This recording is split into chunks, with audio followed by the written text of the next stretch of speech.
Hey everyone, welcome back to Leading on the Frontlines podcast. I'm your host, Dan Hornacek, here with another episode.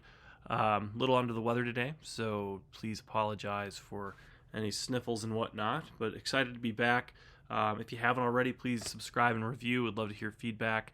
And also, if you haven't checked out my Instagram or X, formerly known as Twitter, Leading on the Frontlines, or on X, Leading the Front. Would love to hear from you guys on there as well. So it's the beginning of the year, and we're just about 2 months in, and a lot of times we see that companies like to do annual reviews around this time. So it's kind of a good time to do it. We're in the midst of Q1, and typically a lot of employers are freaking out because they're like, oh my gosh, it's first quarter. We need to be profitable, et cetera, et cetera. So budgets are being created, things are being done, so it's a good time to do reviews. So today what we're going to talk about is being able to give an effective review, because one of the things you often hear is how employers kind of shit the bed when it comes to giving good reviews. So that's just I'm going to give a few points on that, and just some points to ponder if you do need to have these conversations with your people. So first things first, I believe that you need to set clear expectations of what the conversation is going to be like. This doesn't mean sit down for it and then have that conversation. This is having a conversation either in a group setting or even via email with the group, just kind of giving everybody an idea of what is going to be talked about, how it's going to be talked about. Have them come in, your employees come in with clear goals and expectations before the conversation even happens. This way, if they do have any clarifying questions or anything, they can get them out of the way, and nothing's a surprise. When the time does come to sit down, and it's good because you want them to ask questions, you want them to come prepared to kind of, for lack of a better word or term, plead their case, if you will. That's the point, is to kind of talk about growth, if there's constructive feedback, things like that to talk about.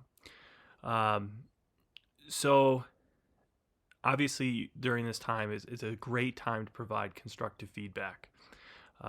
Discuss the significance of their job, kind of focus on behaviors, outcomes, rather than personal attacks.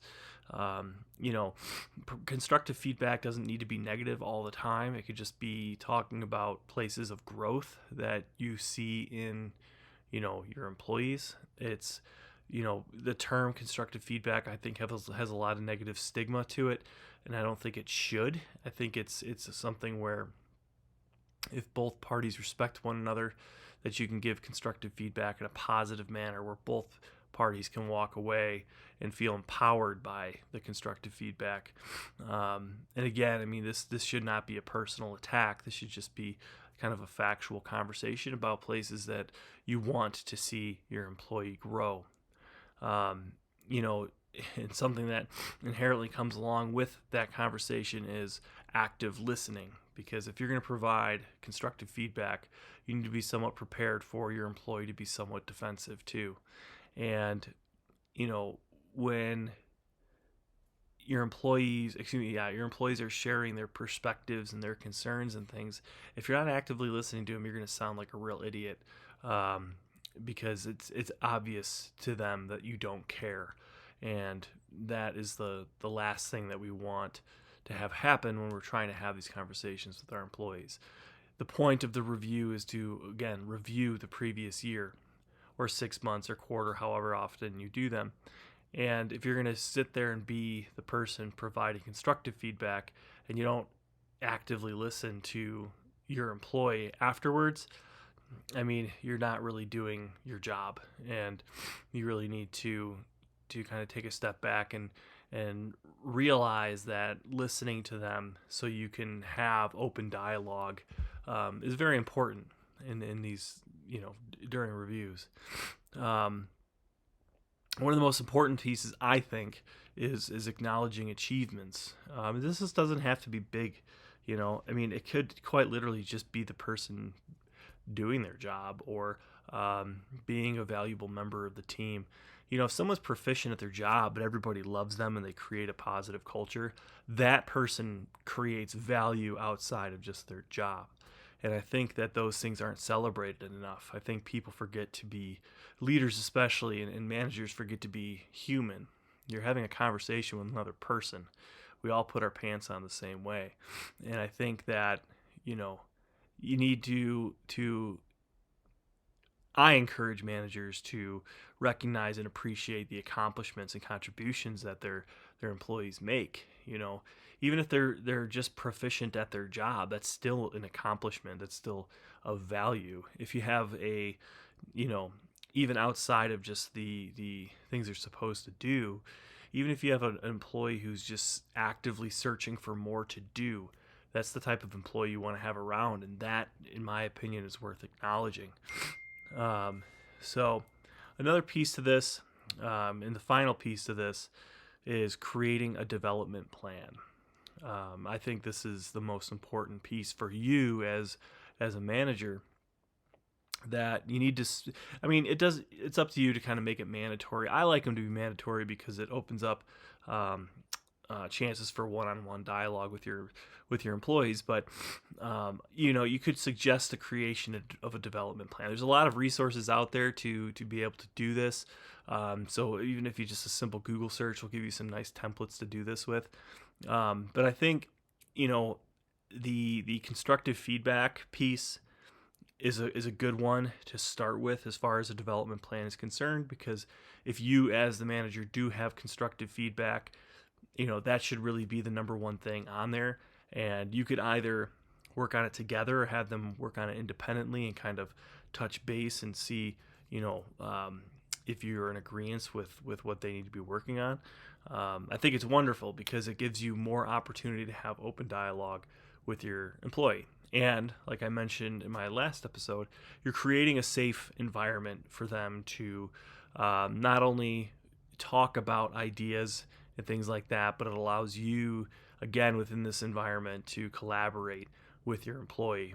And that's something that, we should be pushing a lot, because being able to talk openly with our managers about stuff without fear of retaliation or fear of, being looked down upon or what have you. I mean, it's just, that shouldn't be there. It's okay to have this constructive conversations. And I think creating a development plan is a great way to do that. On the flip side, you should always encourage them having the achievements on their development plan too. And a way that you can do that is by seeing how they can expand upon that achievement. So whether that is creating a better culture within their team, how can they expand that outside of their team? Just really, it's like we've talked about many times, by empowering people to do more, giving them more responsibility in that respect, it's going to drive them to want to do more and to take a little more ownership in that role. And you might never know. You might find that you have an employee that you thought was somewhat mediocre, and they might be really good for a specific position. So I think that's really good. Again, you could address areas of improvement, set goals for growth, and then just kind of re-acknowledge the positive accomplishments that they've done. So again, this is going to be kind of a quick one on here, just because I'm not really feeling the best, but I think that coming into review time is a wonderful, wonderful opportunity to have constructive conversations, positive conversations with your employees. I think it's a great time to set aside some time to get to know your employees a little bit and create that open dialogue. I think that as managers, you need to be curious about your people, and I think you need to ask questions. And then when you do ask the question, actually listen to the answer. This isn't a time for you to showboat or puff your chest or try to intimidate, even if it is a tough conversation. That's not your job. Your job is to create a place of I'm going to say the word again, but constructive conversation and your employees should feel good about having those conversations with you. If your employees don't feel good, or they feel like they're being punished, or if they feel like you know they're being treated unfairly, I mean, some people just have the wrong idea, of course, and really they're just maybe a little short-sighted. But a lot of times, I'd say, 90% of the time, if you have an employee that is feeling that way and expressing that, it's time to take a hard look in the mirror and have some self-reflection on where you failed. So that's all I've got for you today. Again, Dan Hornacek, leading on the front lines. I hope you guys have a great week. We're going to get back on normal schedule. We had birthdays and Valentine's Day last week, so I'm sorry I missed you. But we'll be back next week with a new episode. Hope everybody's doing good. We'll talk to you soon.